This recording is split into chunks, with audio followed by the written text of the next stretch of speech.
Alfonso, cuéntame una experiencia que cambió tu forma de ver México. El conflicto armado de Chiapas de 1994.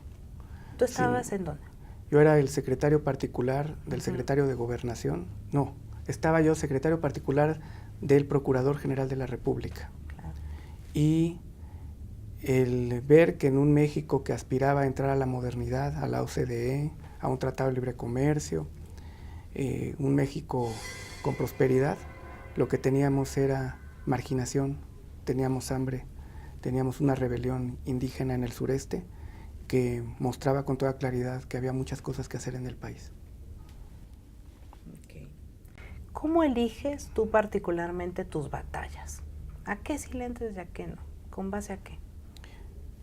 La verdad, con base a principios, porque en el ambiente político uno nunca sabe en qué va a resultar. Hay demasiadas variables en juego. Puede uno tener la razón y el interés político no estar ahí. Puede uno tener el interés político, pero la oportunidad no ser la correcta. Pueden ser muchas cosas.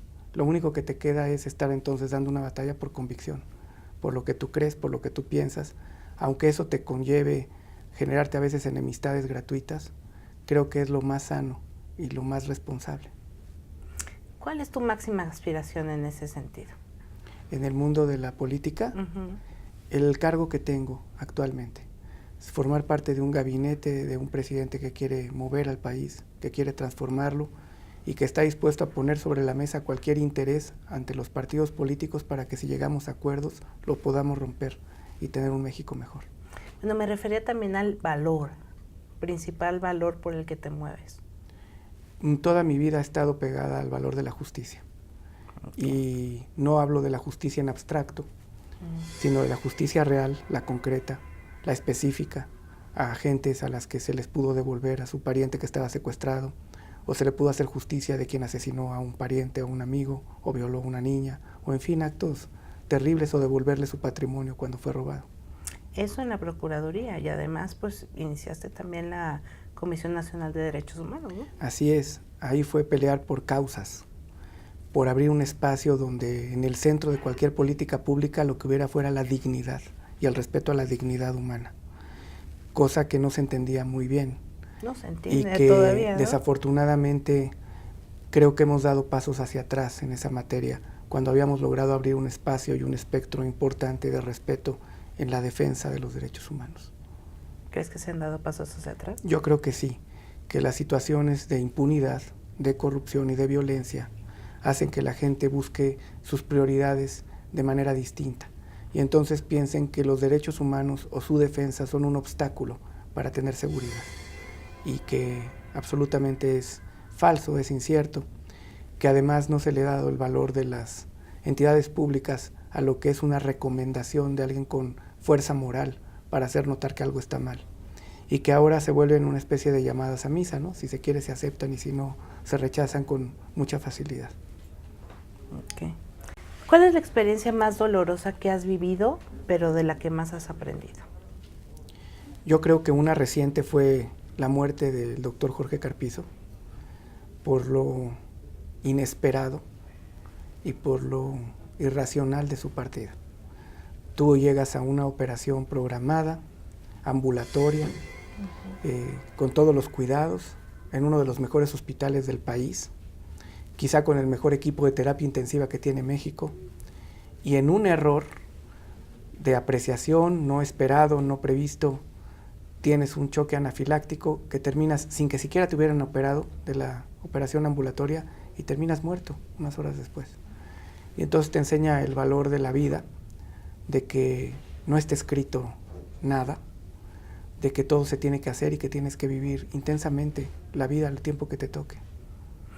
Tu carrera política inicial está marcada por Carpizo. ¿Cuántos años trabajaste con él y en dónde? Nos vinculó más de 20 años diversas actividades y compartir diversas creencias y valores juntos. Trabajé más de 5 años con él de manera muy cercana como su secretario particular, como asesor y como subsecretario de Gobernación, y sin duda es uno de los mexicanos más importantes que ha tenido el siglo XX, de una intachabilidad absoluta.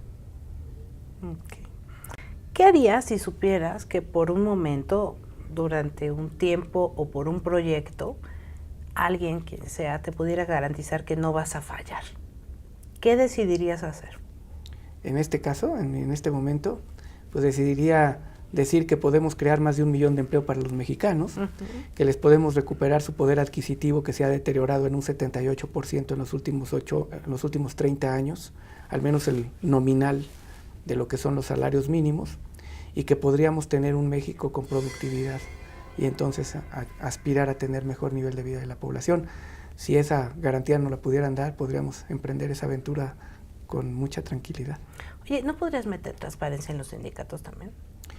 Los sindicatos hay que entenderlos que están pasando por una evolución también, Katia, y que hemos pasado de un sindicalismo en México que además fue una de las causas importantes de la Revolución Mexicana, un sindicalismo de conquistas, a un sindicalismo social, pasando por unos últimos años de un sindicalismo a la defensiva, donde el modelo ideológico, político, no era muy acorde con la estructura sindical en sí misma. Y que desde luego es parte de una evolución incluso cultural. No hay país en el mundo donde los sindicatos no se comporten más o menos de la misma manera. No existe, no lo conozco. Pero lo cierto es que se va avanzando en temas como transparencia, como democracia interna, como reciclaje de los cuadros y de los liderazgos, y tiene que ser esto con pleno respeto a su autonomía sindical, que es un principio constitucional y de derecho internacional. Bueno, pero si fuera así mágico, ¿no te gustaría que de pronto fueran transparentes? Sí, me gustaría que toda la sociedad fuera transparente en su conjunto. Si solo pudiera resolver un problema, ¿cuál sería y por qué? Resolvería el tema del hambre, porque ese es el más sensible, el más doloroso y el más oprobioso que tiene México al día de hoy. Okay. Pues en eso están, ¿no? Estamos en una cruzada contra el hambre que está focalizada, que está dirigida a un conjunto de municipios en específico que tienen los mayores niveles de pobreza y de desnutrición, y que hay que ponerle toda la energía para que resulte en una política exitosa. Okay. Si tuvieras un gran borrador, ¿qué acontecimiento borrarías de la historia de la humanidad, si pudieras, y de México? Con todas sus consecuencias, esa es una pregunta que siempre llega, algunos las consideran preguntas retóricas. En filosofía cognitiva emocional, racional cognitiva emocional, porque son cosas que ya pasaron. Pero yo creo con toda sinceridad que a nuestro país la pérdida del territorio, creo que fue, si la pudiera yo cambiar y quitar, sería un acto que lo haría sin duda, porque creo que cambiaría positivamente la historia del país. Hay eventos que uno quisiera cambiar y que si uno cambiara esos eventos, la historia no sería la misma, inclusive con sus cosas buenas. Por ejemplo, para los católicos, la crucifixión de Jesucristo, nada más que sin crucifixión no habría cristianismo ni habría catolicismo. De tal manera que la estadía de nuestro territorio completo, con las posibilidades que arrojaba un siglo XIX, donde no hubiera pugnas entre facciones, sería lo que yo buscaría cambiar de la historia, y seguramente la historia de México sería distinta. ¿Y del mundo? Yo creo que los acontecimientos que dieron origen a la Segunda Guerra Mundial, el que se imponga una filosofía fascista y radical, con cero tolerancia a lo que se es distinto, con valores como la supremacía, y que le costaron al mundo 57 millones de víctimas, sería lo que yo trataría de modificar. Ok, muchas gracias. Al contrario.